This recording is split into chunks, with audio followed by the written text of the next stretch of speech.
Bonjour et bienvenue dans Destination Bonheur. Je vous ai déjà proposé une vidéo sur les erreurs que nous avons faites au verger. Et aujourd'hui, je vous propose de continuer sur la même thématique avec les erreurs que nous avons faites au potager. Et oui, nous en avons fait des erreurs. Il y en a même tellement que nous avons prévu 2 vidéos rien que pour vous présenter celle au potager. Et c'est probablement loin d'être terminé. Mais comme je vous le disais la dernière fois, ça fait partie de l'apprentissage et si nous savons profiter de nos erreurs, nous gagnons petit à petit en compétences et c'est sans fin car il est toujours possible de s'améliorer. C'est ce qui est passionnant avec le potager, le verger, avec la vie en général. Mais je ne vous fais pas attendre plus longtemps pour vous détailler tout ça. On commence aujourd'hui avec le travail de la terre et la fertilisation. C'est parti! Pour le travail de la terre, notre première erreur est une préparation insuffisante du sol du potager. Nous avons voulu faire sans travail du sol car c'est ce qui nous paraît le plus respectueux de la nature et de la biodiversité. Mais pour l'instant, il n'est pas suffisamment régénéré pour pouvoir le faire. Nous avons fait construire sur un ancien champ en pente dont le sol était lessivé. Et il nous faut l'accepter, d'attendre encore quelques années avant de pouvoir se passer du travail du sol. En attendant son travail du sol, il est beaucoup trop compact pour y planter le moindre légume. Nous avons ensuite travaillé notre terre argileuse au mauvais moment. Il faut savoir qu'ici, que la terre argileuse est très délicate. Si on la travaille alors qu'elle est trop humide, elle colle et se compacte énormément. Et du coup, l'eau et les racines ont du mal à y pénétrer, ainsi que certains micro-organismes qui s'asphyxient.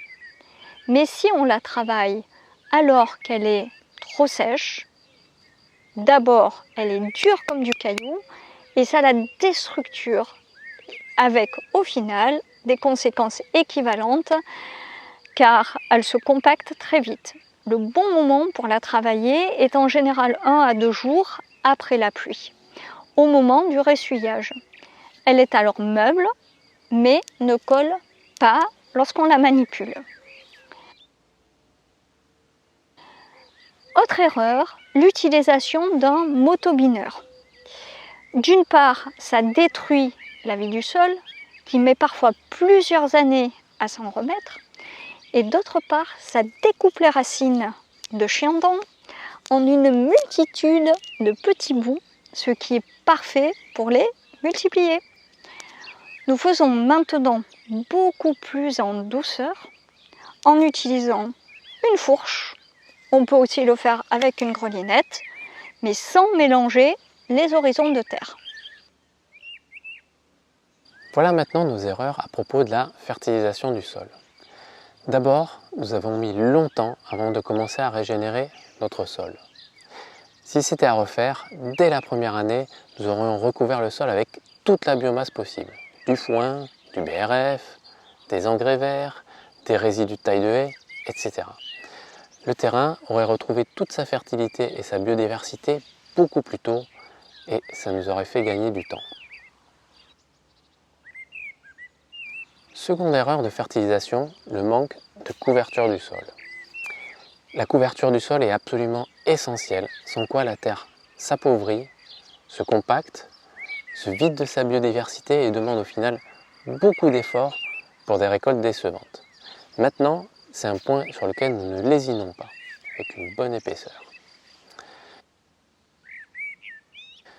Nous avons aussi oublié les engrais verts. Ils décompactent la terre à notre place et améliorent sa fertilité sans effort. La seule difficulté, c'est qu'il faut penser à les planter une saison avant de planter nos légumes et c'est pour ça que nous avons encore beaucoup à progresser avec les engrais verts. Mais nous allons y arriver. L'erreur suivante est que nous avons enterré du bois mort sous nos planches de culture. D'abord, ça demande beaucoup d'efforts. En fait, c'était inspiré de la technique des buttes de culture, mais que nous avons mal comprise. Ça fonctionne très certainement avec du bois très décomposé qui tombe en miettes, car ça apporte du carbone, de l'humus et des champignons qui permettent de retenir l'eau.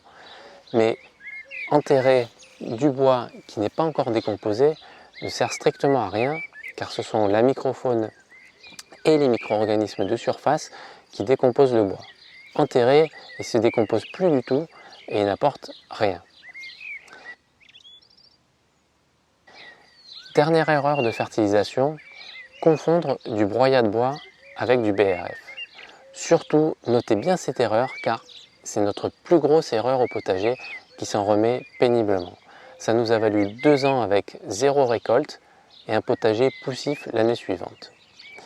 Le BRF, c'est du bois raméal fragmenté, c'est-à-dire que ce sont des rameaux, comme des bouts de branches, hein, qui sont broyés.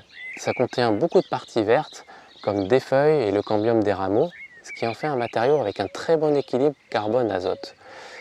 Mais le broyat de bois, ce n'est que du carbone. Et c'est à peu près ce qu'on peut faire de plus déséquilibré avec pour conséquence une énorme fin d'azote. Les légumes végètent, ont les feuilles jaunes et ne produisent rien. Donc vraiment, si vous n'avez qu'une seule erreur à retenir pour le potager, retenez celle-là. Voilà la première vidéo. Vous voyez, il y a du lourd. Alors surtout, évitez ces erreurs chez vous. J'espère que vous pourrez profiter de nos expériences et que ça vous fera gagner du temps et de l'énergie.